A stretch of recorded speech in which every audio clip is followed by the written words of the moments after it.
Hi, this is Terri. Welcome back to my channel. As you can see, or maybe you can't, I'm flying solo today. My Snarky Sidekick, who's typically right over there, is now over 2,500 miles away in Vermont, somewhere on the long trail, backpacking with other incoming freshmen. Because on Thursday, when Finn turned 18, Finn was on a 5 a.m. flight to Burlington, Vermont, via, I think, Denver, and is now gone until Thanksgiving. And it's been a really rough couple of days. We had a fantastic trip to Europe. On July 27th, we embarked on a nearly 3-week trip to France and Switzerland, and we popped in a dinner in Italy and an unexpected night in Frankfurt because we missed our connection on Monday the 15th.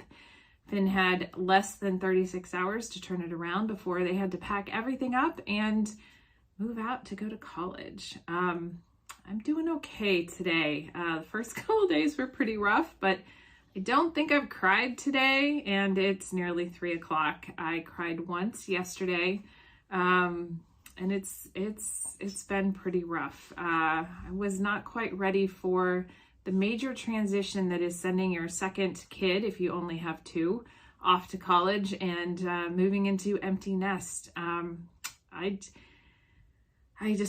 much as I talked about it, as much as I wanted to be prepared for it, I absolutely was not prepared for it. It wasn't just Finn's departure, because I'm really excited about their new journey.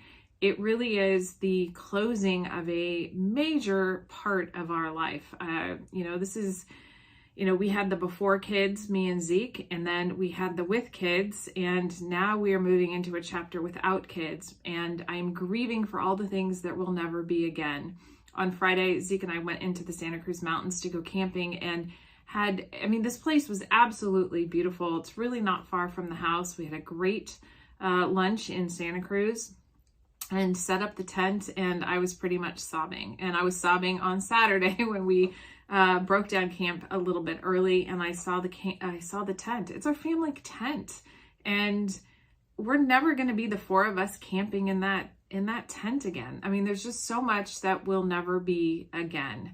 I was doing okay yesterday, except we went grocery shopping at our local market, Sagona's, and I saw the bananas, and that reminded me of Finn sitting on the edge of sitting at the counter with a jar of almond butter and a knife, and putting little bits of almond butter on their banana, and that was their snack. And I was like, well, that's not gonna happen. I'm not gonna see that until maybe Thanksgiving at the very earliest.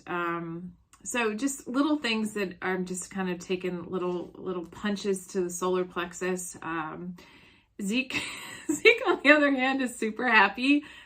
He loves walking around the house naked. He likes having the freedom to do his thing. And, he's, I think, more excited and more looking forward to what this new part of our life, it's beyond a chapter. It's really this part of our life. And he's pretty darn excited. And he's been so supportive. He's just been absolutely wonderful. And Adam's been really super supportive as well. We've been FaceTiming, we've been messaging, and we're actually headed down this weekend to take him and his girlfriend Jillian to the Capital Cities concert in Hollywood. So I will get a little bit of kid love. Although I am looking at flights and car rentals to surprise Finn when they get back from this trek program, this backpacking, on Wednesday, and potentially helping Finn move into their dorm. Their Bed Bath & Beyond packages hadn't arrived when they got there the other day. And so, man, this amazing Airbnb host, Katie, that Finn stayed with on Thursday night before moving in on Friday, saw that the packages hadn't arrived and went home and brought back some plants and brought back some linens and towels and some twinkly lights. And I will be forever grateful to Katie for taking such good care of Finn and going way above and beyond, as I felt super guilty, 2,500 miles away, allowing my newly minted 18-year-old to, move to a new state and move into a dorm, knowing absolutely no one, which is why I'm thinking about flying out. And it's a surprise, largely because they're out on the trail and they have no cell reception. Now, I know a lot of you might be going through similar transitions, whether it's your last kid going off to college or moving out, or your only kid, that's got to be incredibly tough.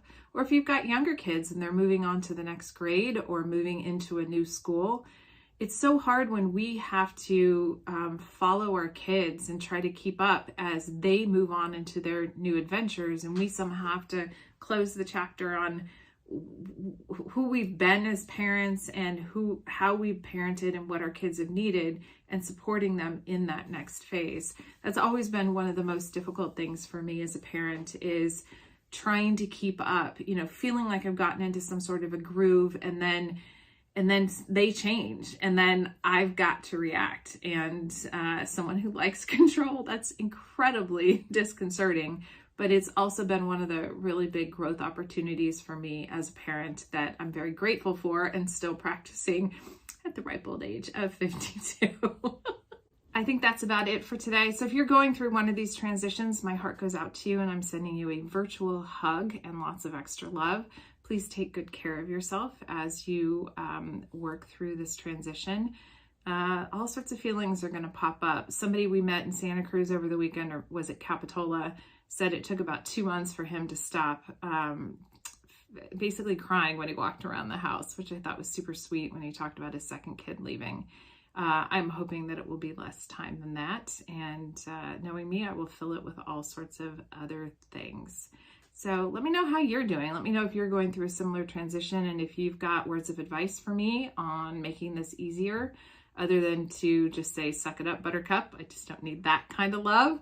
I will get through this, I know, and I'm just grateful for all that we have had with our family, and I am looking forward to what's next. It's just, once again, stepping into the unknown.